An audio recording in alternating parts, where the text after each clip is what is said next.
Hello friends, नमस्कार। कैसे हैं? आज की वीडियो बहुत ही महत्वपूर्ण है उन हमारे भाइयों के लिए जो पंच और सरपंच का चुनाव लड़ते हैं। आपके लिए बता दें कि 2025 में बड़ी खबर आ गई है। अब पंच और सरपंच 2025 में बनना हुआ बहुत ही कठिन। बड़ा बदलाव किया गया है। इसमें आपको कितने बच्चे, जमानत राशि क्या होगी, आपको योग्यता क्या होगी, यानी कितना आप पढ़े लिखे होंगे। सरपंच बनना है तो पूरे 26 कॉलम आपके लिए दिए गए हैं। आपको 26 कॉलम को अच्छे तरीके से पढ़ना है और समझना है, तभी जा करके आप चुनाव लड़ सकते हैं। वीडियो को शुरू करने से पहले हम चाहते हैं कि आप हमारे चैनल को सब्सक्राइब कर लीजिएगा, वीडियो को लाइक कर लीजिएगा और अपने तमाम जो भी सरपंच दोस्त हैं, यार हैं, रिश्तेदार हैं, सभी के साथ इस वीडियो को शेयर करिएगा ताकि ताकि जिससे सभी को जो पंच, सरपंच का जो चुनाव है, उसकी जानकारी हो सके। तो चलिए वीडियो को शुरू करते हैं। फ्रेंड्स, आपको बता दें कि 2025 में जो भी चुनाव होगा तो योग्यता आपको इस तरह से होनी चाहिए। पहला, पंच सरपंच के चुनाव लड़ने हेतु न्यूनतम उम्र कितनी होनी चाहिए? तो आप सभी को बता दें, चाहे वह किसी भी प्रकार के लड़का हो या लड़की हो, उनकी न्यूनतम उम्र 21 साल होनी चाहिए। दूसरी कॉलम की बात करें तो न्यूनतम उम्र की जो गणना किस तारीख को की जाती है, तो न्यूनतम उम्र की जो गणना होती है, नाम निर्देशन की समीक्षा के दिवस से की जाएगी। वहीं पे बात करें तीसरा, पंच सरपंच का चुनाव लड़ने है तो शैक्षणिक योग्यता क्या होगी? तो आप सभी को बता दें कि 8वीं पास होना बहुत ही जरूरी है तथा अनुसूचित क्षेत्र में 5वीं पास होना बहुत ही जरूरी है। वहीं बात करें चौथा कॉलम, तो पंचायत चुनाव में पंच सरपंच का चुनाव लड़ने है तो संतान संबंधित क्या प्रावधान है? क्या मृत संतान की भी गणना की जाती है या नहीं? तो आपको बता दें कि चुनाव लड़ने के लिए 2 से अधिक जीवित संतान नहीं होने चाहिए। गोद में दी गई संतान जैविक माता-पिता की संतान की संख्या में गिनी जाएगी। यदि आप किसी को गोद भी लेते हैं तो भी गणना की जाएगी, यानी 2 बच्चे आपके होने चाहिए जो जीवित हों। किसी मतदान का एक वार्ड में मतदाता के रूप में नाम है तो क्या वह सरपंच चुनाव लड़ सकता है? तो कोई भी व्यक्ति जिसका ग्राम पंचायत के किसी भी एक वार्ड में मतदाता सूची में नाम है, तो यह उस पंचायत के सरपंच पद का चुनाव लड़ सकता है। चाहे, क्योंकि वहाँ लोग वार्ड बाई वार्ड होता है, तो आप उस गाँव के निवासी होने चाहिए, तो आप चुनाव लड़ सकते हैं, चाहे किसी भी वार्ड में आपका नाम हो। वहीं पे छठवां बात करें तो पंच को चुनाव हेतु क्या उसी वार्ड का मतदाता होना ज़रूरी है? नहीं, उसका ग्राम पंचायत के किसी भी वार्ड में मतदाता सूची में नाम होना ज़रूरी है। सो वहीं पे सातवां कॉलम की बात करें तो क्या सरपंच अपना निर्वाचन अभिकर्ता है, नियुक्ति कर सकता है या नहीं? तो सरपंच अपना नियुक्त नहीं कर सकता है। सरपंच पद का उम्मीदवार कितने पोलिंग एजेंट नियुक्त कर सकता है? तो सरपंच पद का उम्मीदवार प्रत्येक मतदाता केंद्र के लिए एक पोलिंग एजेंट की नियुक्ति कर सकता है। सरपंच पद के उम्मीदवार के लिए कितने प्रस्ताव होना जरूरी है?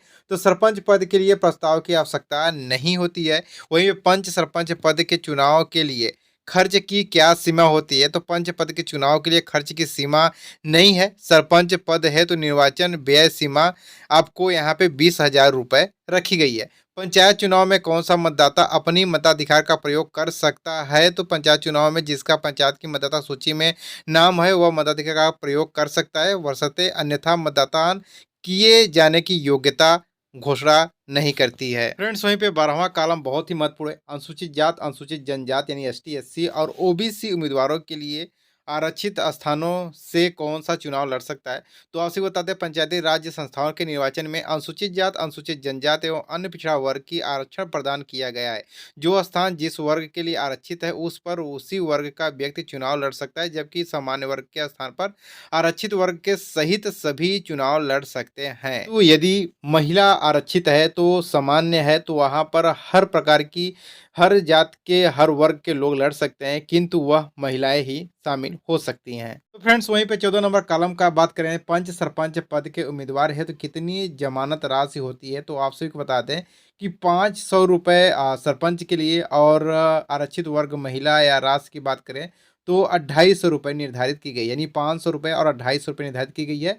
15वां कॉलम, क्या पंच सरपंच का चुनाव सरकार के मानदेय प्राप्त करने वाला कार्मिक भी लड़ सकता है?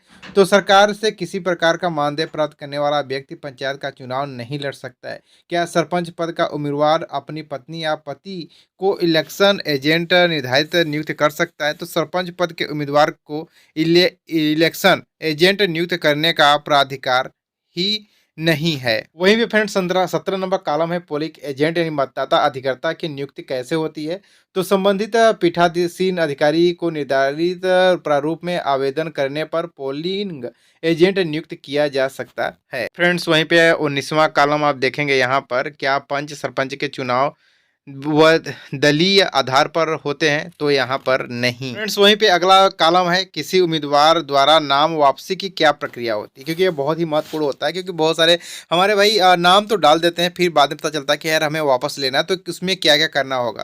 तो यहाँ देखेंगे नाम वापसी के अंतिम दिन नियत समय तक कोई भी अभ्यर्थी रिटर्निंग अधिकारी के समक्ष उपस्थित होकर नाम वापसी का नोटिस दे 2 प्रतियों में स्वयं के हस्ताक्षर सहित प्रस्तुत कर अपनी अंतर्विधि वापसी ले सकता है। यदि उसने एक से अधिक नाम निर्देशन पत्र भरे हैं और वह एक नाम निर्देशन पत्र वापसी लेना चाहता है, तो सारे नामों निर्देशन पत्र वापिस लिए गए माने जाएंगे। फ्रेंड्स वहीं पे बात करें 22 कॉलम की, तो मतदाता सूची में नाम कब तक जोड़े जा सकते हैं। तो आप सभी को बता दें कि मतदाता सूची में नाम जोड़े जाने की बात यहाँ पर आपको करेंगे कि पूर्व यानी नामांकन सूची जारी होने से पूर्व तक की जोड़े जा सकते हैं।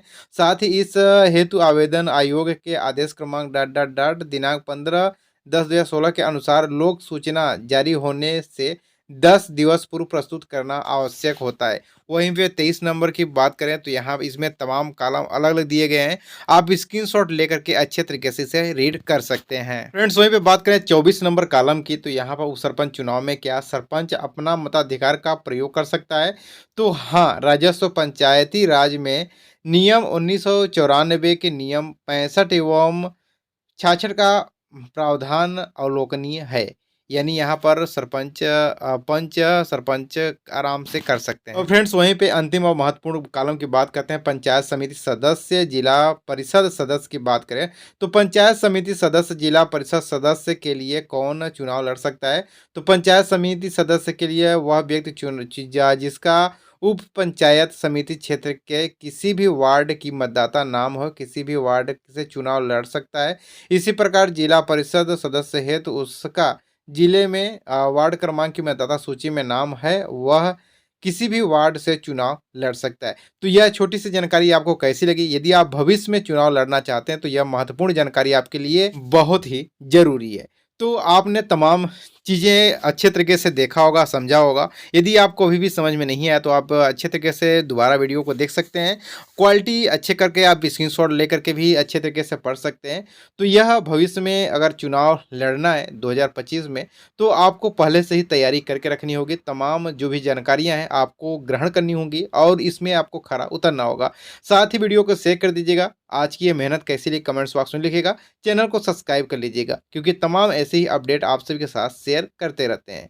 तो जल्द मिलते हैं नए वीडियो के साथ, नई सूचना के साथ। यदि आप यह पीडीएफ प्राप्त करना चाहते हैं तो हमारे व्हाट्सएप टेलीग्राम चैनल को ज्वाइन कर लीजिए, वहां पर यह पीडीएफ प्रोवाइड कर दी जाएगी।